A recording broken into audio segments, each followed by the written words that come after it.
Hello, everybody. Welcome to Sounds of 505. Welcome to the channel if you're new, or welcome back if you're a lovely subscriber. Today, I'm going to be continuing my top 100 album series. And before I begin, I got to give my usual shout outs. First, I got to give my usual shout outs to my friend group over on the Music Junkies. Thank you guys for who's been watching my top 100 albums list. I know this has been a pretty long series, 100 videos. I know the videos are, for the most part, short, but still pretty long series. But thank you guys for taking the time and watching them. Always appreciate that. And of course, Ryan, Cam, Jacob Martin, you two are definitely the highest of the highs for me because not only have you been watching these, but you've been listening to the albums as well. So thank you very much. I really appreciate that the most. And of course, I got to give shout out to Scott and Jason on their respective channels. Sound Studios for Scott and Jason the Millennial for Jason. Go figured. They've been doing their top 100 album list. Check theirs out. Love watching their videos, and I love watching their top 100 albums list as well. So check their videos out immediately. And of course, Ryan Cam, check his channel out. And of course, Jacob from Jacob Martin, check his channel out as well. But now that I got all that out of the way, now let's get to my next album number 39, Beaucoups Blues by Ringo Starr. This was released September 25th, 1970. So this was his second album, released after the Beatles breakup. And yeah, it's interesting because his first album was Sentimental Journey, which is like, doesn't sound anything like what the Beatles would make. It's like very, it's like what you expect from like Frank Sinatra or just like the Rat Pack in general. It's something you'd expect from that. Not not Ringo or the Beatles. So it was that album was interesting. That album was an interesting listen. I love it. I love it a lot. I mean, I'm a big Ringo fan, but I really like that album. But this album, Beaucoups of Blues, is he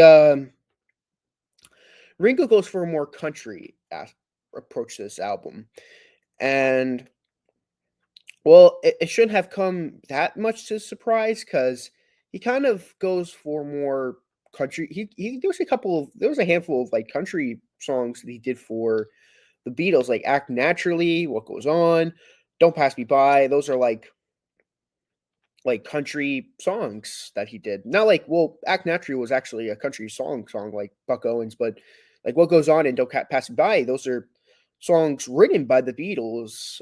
"Don't Pass Me By" written specifically by Ringo. So it's interesting that you hear Ringo go for a more country approach for an entire album. And I love this album. I love the country approach. I wish he would have did more of the country approach in his solo career. Well, I said this to Jacob. I said Ringo has finally answered my prayers. He actually is releasing another country album early next year.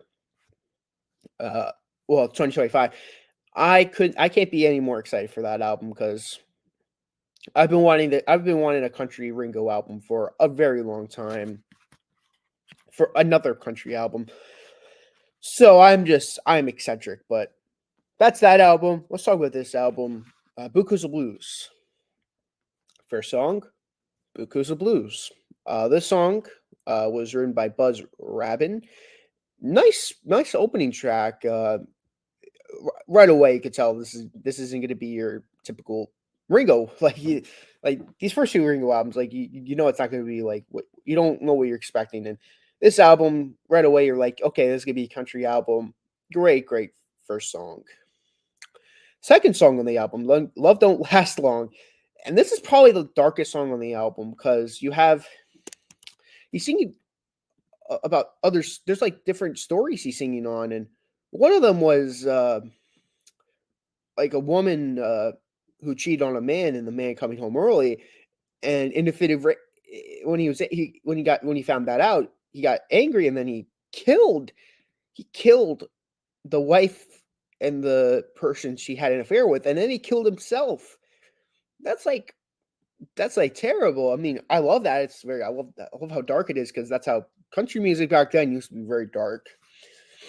Johnny Cash, even that Johnny Cash series is proving that. But there's another lyric where it's like, where son's in jail, and the father's like, the son asks the father like, "Hey, can you pay for bail?" And he's like, because the father had so much ambitions for her son, he's like, "Go to hell." Basically, he's like, "Fuck off. I don't want to pay for your bail. You weren't supposed to be here." And then he killed himself. Like he hung himself next door, and I'm like, oh my gosh, this is such a dark album.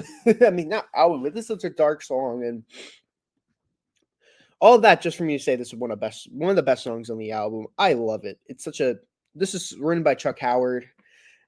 Good song. I really like it. Next song in the album, Fastest Growing Heartache in the West, written by Larry Kingston and Fred Dykes. Really good song. Another big highlight on the album. Of course, not as dark as the last song, but it's such a fun country song. You have Ringo. She's always working overtime. Boom, boom, boom, boom, boom. Such a fun song. One of my favorites on the album. Next song on the album, Without Her, written by Sorles Pickard. Another really nice song. It's a more of a ballady type song, and definitely a nice song to follow up the last song. Uh, Woman of the Night, uh, written by Pickard, same guy who wrote the last song. Another really nice song. I love it's a nice, but it's a fun song. She's a woman of the night. You can leave her. Bum bum. Bum, bum, bum, bum, bum, bum, bum, bum. Really nice song. I'd be talking all the time. Close outside one. Song written by Howard and Kingston. Great way to close out the first side of the record. Another fun song. Like, oh, if I talk about the good times, there's be nothing more to talk. It's like, if I talk about the girl, I be talking all the time. Basically, like, if you ask me about her, I'll be talking or if it's like, if you're talking about sadness, I'll be talking all the time. If you're talking about the happy times, I won't be talking at all. So it's a little another kind of sad song, but Ringo does it perfectly, in my opinion. Side two, flip the record over, you get $15 draw, written by Pickard and Jerry Reed on guitar. And this is one of the best songs. This is like, not only is it one of the best songs on this album, but it's like one of the best songs Ringo's ever done. I love this song. It's about a boy who finds a guitar and drives his parents insane. Well, his mother insane. Like, from his from his uncle, who passed away. So I love this song. It's such a fun song, and I love the end when he references "When You're Hot, You're Hot" by Jerry Reed. So that's a cool reference he did there. When you hot, you hot. Love it. Wine, Women, in Loud, Happy Songs, written by Kingston. Really good song. Fun, like, kind of sounds like it's something you would sing at the pub. Wine, women, and loud, happy songs. I don't really have much more to say. It's still a really good song. I Wouldn't Have You Any Other Way, written by Howard. Beautiful ballad. Beautiful ballad. I love this song. Big, big highlight on the album for me. Loser's Lounge, written by Bobby Pierce. Another good song on the album. Waiting, written by Howard. Good song on the album. Silent Homecoming, great way to close out the album, written by Pickard. But yeah, great song. Now, for my top five, I'm not sure what my top five was, so I'm going to do from top to bottom. Number one, $15 draw. Number two, I Wouldn't Have You Any Other Way. Beautiful song. Number three, Fastest Growing Heartache in the West. Number four, Love Don't Last Long. And number five, I'm going to go with Silent Homecoming. Really good album closer. If you guys have any thoughts or feelings about this album, leave it in the comments below. Besides that, thank you guys for watching this video, and I'll see you guys next time. So long.